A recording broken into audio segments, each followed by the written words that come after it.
दोस्तों नमस्कार। सबक समाचार में आपका स्वागत है। दोस्तों उत्तर प्रदेश का माहौल पिछले कई दिनों से आई लव मोहम्मद के नाम को लेकर के सुर्खियों में है। उत्तर प्रदेश में इस मामले को लेकर के जहां पुलिस एक्शन मोड पे है, वहीं सरकार भी एक्शन मोड पर है। इसके बावजूद भी फतेहपुर जिले में भी अब अमन चैन को बिगाड़ने की कोशिश की गई। इस अमन चैन को बिगाड़ने की कोशिशें इस तरीके से की गई कि लोगों ने घरों के बाहर आई लव मोहम्मद, गलियों में आई लव मोहम्मद के बैनर और पोस्टर लगा दिए। जब इसकी जानकारी आम लोगों को हुई तो इसके पहले लोग एकत्र होते, कोई बवेला होता कि फतेहपुर पुलिस पूरे तरीके से हरकत में आ गई। हरकत में पहुंचने के बाद पुलिस ने बाकायदा उस इलाके में पहुंचकर आई लव मोहम्मद के नाम से लगे पोस्टर एवं बैनरों को तत्काल प्रभाव से हटवा दिया। अब पुलिस ने जांच पड़ताल शुरू कर दी है कि आखिर फतेहपुर में इसको लगवाने के पीछे का मकसद क्या था, इसका मास्टरमाइंड कौन है।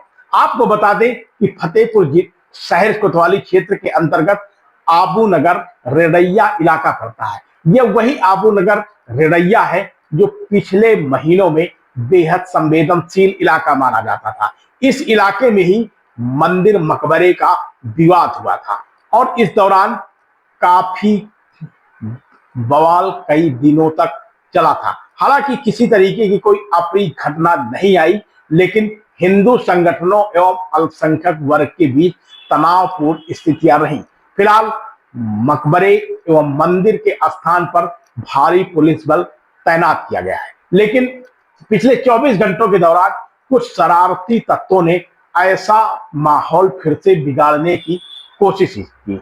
आबू नगर डाक बंगले के आसपास की गलियों से लेकर के रेड़ैया मार्ग तक में I love you Mohammad, I love you Mohammad के बैनर एवं पोस्टर लगा दिए, जिनको देखकर सुबह लोग अचंभित रह गए।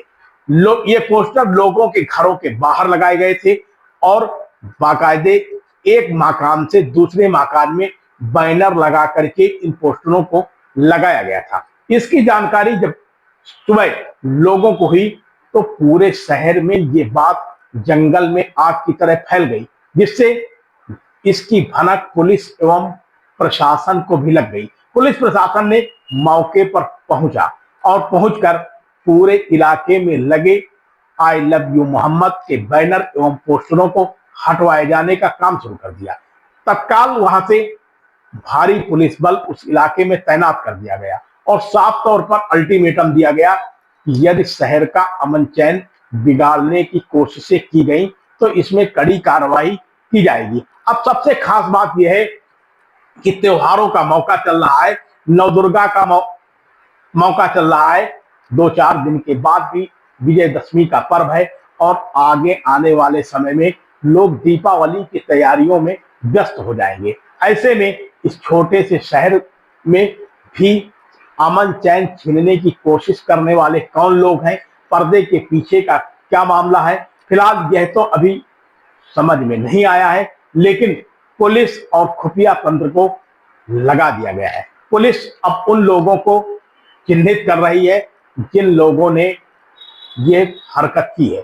आखिर किस प्रिंटिंग प्रेस से आई लव मोहम्मद के बैनर बनवाए गए, किस स्थान से पोस्टर बनवाए गए, उस प्रिंटिंग प्रेस तक भी पुलिस पहुंचने का प्रयास कर रही है। पुलिस का दावा है कि जल्द ही ऐसे लोगों को चिन्हित कर लिया जाएगा और इसके पीछे जो भी मास्टरमाइंड है उनको सबक सिखाए जाने का काम किया जाएगा। पुलिस अधीक्षक अनूप कुमार सिंह ने भी साफ तौर पर स्पष्ट कर दिया है कि कानून व्यवस्था के साथ खिलवाड़ करने वालों के खिलाफ सख्त से सख्त कार्रवाई की जाएगी। उन्होंने कहा है कि शहर का अमन चैन पूरे तरीके से बरकरार रहे, इसको लेकर के पुलिस की तैनाती भारी पैमाने पर की गई है और उन लोगों को चिन्हित किया जा रहा है जिन लोगों ने ये हरकत को किया है। लोगों जिन घरों में ऐसे बैनर लगाए गए थे, जिनके घरों में ऐसे पोस्टर लगाए गए थे, उनको भी चिन्हित किए जाने का काम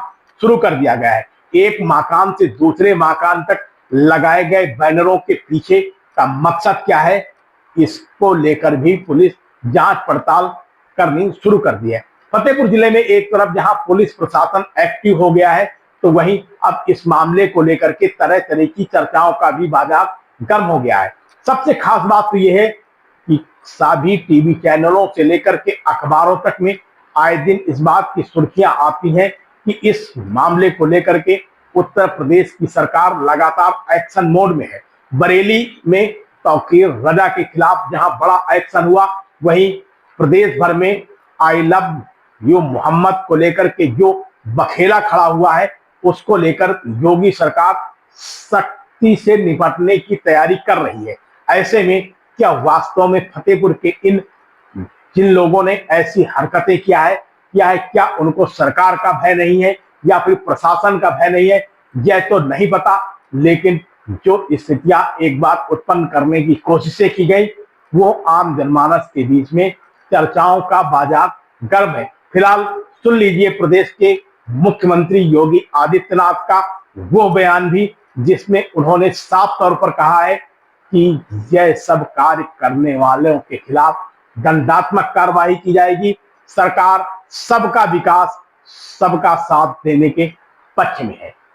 जिसने भी कानून को हाथ में लेने का प्रयास किया, जो भी राह चलते हुए राहगीर पर हमला करेगा, जो भी बेटी की सुरक्षा पे सेंध लगाने का कार्य करेगा और जो भी व्यापारिक प्रतिष्ठानों में आगजनी करने का दुस्साहस करेगा, जो भी पर्व और त्योहारों में उपद्रव करेगा, उसको हम पहले से इस बारे में कह देंगे कि उसको बिना मांगे जहन्नुम में जाने का टिकट हम काट करके दिला देंगे।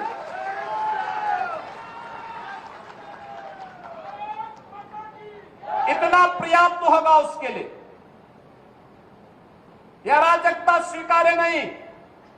विकास में हर व्यक्ति की भागीदारी जब सुनिश्चित की गई है, गांव गांव का विकास हो रहा है, कल्याणकारी योजनाओं में बिना भेदभाव के शासन की योजना का लाभ उपलब्ध करवाया जा रहा है, बिना भेदभाव के युवाओं को नौकरी और रोजगार उपलब्ध करवाया जा रहा है, तो फिर यह अराजकता कैसे? कुछ चंद लोगों को माहौल खराब करने की छूट नहीं देनी चाहिए। ये वही लोग हैं जिन्होंने उत्तर प्रदेश की भ्रष्ट सरकारों के साथ मिलकर के उत्तर प्रदेश के सामने पहचान का संकट खड़ा किया था। ये वही लोग हैं जिन्होंने उत्तर प्रदेश को बीमारू राज्य बना दिया था। ये वही लोग हैं जिन लोगों के दंगों के कारण प्रदेश में कोई निवेश नहीं आता था, कोई उद्योग नहीं लगता था, कोई विकास का कार्य नहीं हो पाता था। और आज पिछले 8.5 वर्ष के अंदर उनकी मंशा सफल नहीं हुई। अब नए नए तौर तरीके अपनाने का कार्य कर रहे हैं, लेकिन याद रखना होगा, वे जितना सोचते हैं उससे ज्यादा हमारी पहले से तैयारी रहती है। और जब भी दुस्साहस करेंगे, ऐसे ही पिटोगे जैसे बरेली के अंदर पीटे गए हो। आप देख रहे हैं शपथ समाचार।